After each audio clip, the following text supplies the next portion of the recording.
మనం వాడుతున్న ప్రతి 100 లీటర్ల పెట్రోల్ లేదా డీజిల్లో ఏకంగా 85 లీటర్లు విదేశాల నుంచి కొనుగోలు చేస్తుంది. దీనికోసం ప్రతి ఏటా మన దేశం 10 లక్షల కోట్ల పైగా విదేశీ ద్రవ్యాన్ని ఖర్చు చేస్తుంది.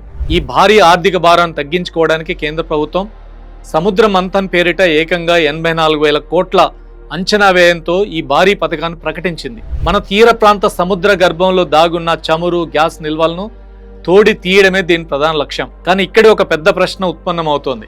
ఒకవైపు ప్రపంచ వేదికలపై 2070 నాటికి నెట్ జీరో ఎమిషన్స్ సాధిస్తామని, హరిత ఇంధనంలో గ్లోబల్ లీడర్ అవుతామని ప్రకటిస్తున్న భారత్, మరోవైపు సముద్ర గర్భంలో శిలాజ ఇంధనాల కోసం ఇన్ని వేల కోట్లు కుమ్మరించడం సరైనదేనా? ఇది మన ఇంధన భద్రతకు మైలురాయా లేక పర్యావరణ లక్ష్యాలకు పెద్ద దెబ్బ అవుతుందా?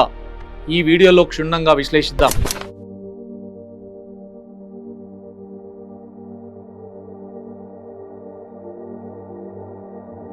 అసలు ఈ సముద్ర మంథన్ పథకం ఏమంటే, మన దేశానికి సుమారు 7,500 కిలోమీటర్ల పైగా తీర ప్రాంతం ఉంది. సముద్ర గర్భంలో 1000 అడుగుల లోతున అపారమైన చమురు, సహజ వాయు నిల్వలు ఉన్నాయని శాస్త్రవేత్తల అంచనా. ఈ పథకం ద్వారా అత్యాధునిక సీస్మిక్ సర్వేసు సాంకేతికతను ఉపయోగించి సముద్ర తీరాల్లో ఎక్కడ చమురుందో గుర్తిస్తారు. ప్రభుత్వ వాదన ఏమంటే, రష్యా, ఉక్రెయిన్ లేదా మిడిల్ ఈస్ట్ యుద్ధాల్లాంటివి వచ్చినప్పుడు, అంతర్జాతీయంగా చమురు ధరలు మండిపోతున్నప్పుడు దేశీయ ఉత్పత్తి మనల్ని కాపాడుతుందని, అదే సమయంలో దిగుమతి బిల్లు తగ్గితే విదేశీ మార్గ ద్రవ్యం పొదుపు చేయొచ్చని, ఈ డబ్బుని దేశీయ మౌలిక వస్తువుల కల్పనకు ఉపయోగించవచ్చని, అంతేకాదు మెరైన్ ఇంజనీరింగ్, డ్రిల్లింగ్, షిప్పింగ్ రంగాల్లో వేలాది ఉద్యోగాలు వస్తాయని.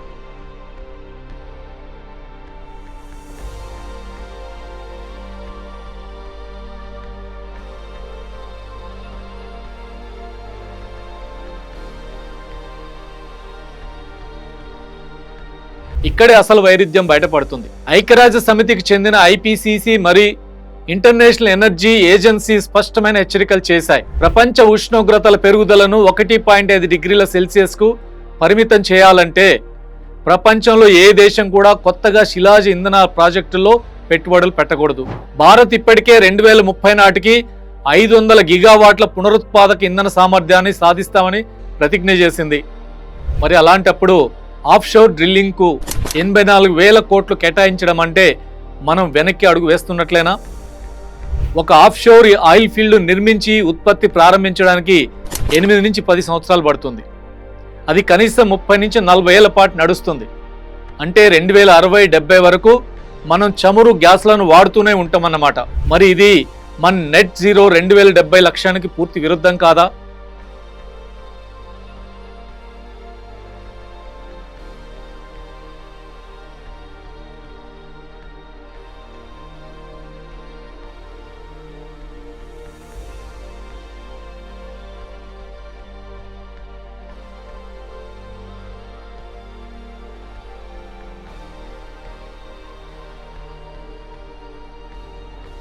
ఈ పథకం వల్ల కలిగే పర్యావరణ నష్టం కేవలం గాలిలోని కార్బన్ ఉద్గారాలకే పరిమితం కాదు.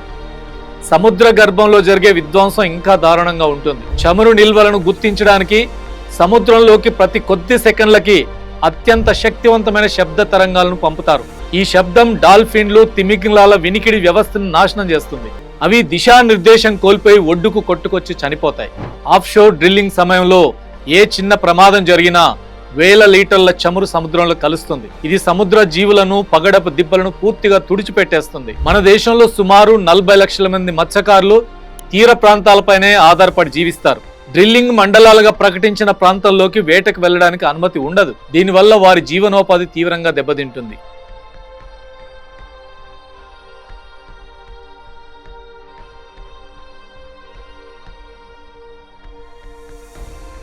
మరి దీనికి ప్రత్యామ్నాయం ఏమిటి? అభివృద్ధి, పర్యావరణమా? దేని వైపు మొగ్గు చూపాలి? నాణానికి రెండో వైపు చూస్తే భారత్ ఒక అభివృద్ధి చెందుతున్న దేశం. మన దేశంలో ఎలక్ట్రిక్ వాహనాలు, సోలార్ ఎనర్జీ వేగంగా పెరుగుతున్నప్పటికీ వచ్చే 15-20 ఏళ్ల పాటు పెట్రోలియం ఉత్పత్తులకు డిమాండ్ పెరుగుతూనే ఉంటుందని నిపుణులు చెప్తున్నారు. కాబట్టి ఎనర్జీ ట్రాన్సిషన్ ఒకే రోజులో సాధ్యం కాదు. విదేశాలకు 1000 కోట్లు ఇచ్చే బదులు స్వదేశంలోనే తవ్వుకోవడం ఆర్థికంగా లాభదాయకమని ప్రభుత్వం భావిస్తుంది. కానీ ఈ 84,000 కోట్లలో సగం బడ్జెట్ను గ్రీన్ హైడ్రోజన్ లేదా గ్రిడ్ స్కేల్ బ్యాటరీ స్టోరేజ్ సాంకేతికతపై పెట్టుంటే భారత్ ఇంధన రంగంలో స్వయం సమృద్ధి సాధించడంలో విప్లవాత్మక మార్పు వస్తుందా? ప్రపంచం వేగంగా గ్రీన్ ఎనర్జీ వైపు మల్లుతున్న వేళ భవిష్యత్తులో ఈ చమురు ప్రాజెక్టులు స్టాండర్డ్ అసెట్స్గా అంటే పైసా ఉపయోగం లేని నష్టదాయక ఆస్తులుగా మారే ప్రమాదం లేదా? ఆర్థిక వృద్ధి, ఇంధన భద్రత దేశానికి ఎంత ముఖ్యమో రాబోయే తరాలకు స్వచ్ఛమైన పర్యావరణాన్ని అందించడం కూడా అంతే ముఖ్యం. సముద్రం మంథన్ మన ఆర్థిక అవసరాలను తీర్చొచ్చు, కానీ అది పర్యావరణాన్ని కలిగించే నష్టం పూడ్చలేనిది.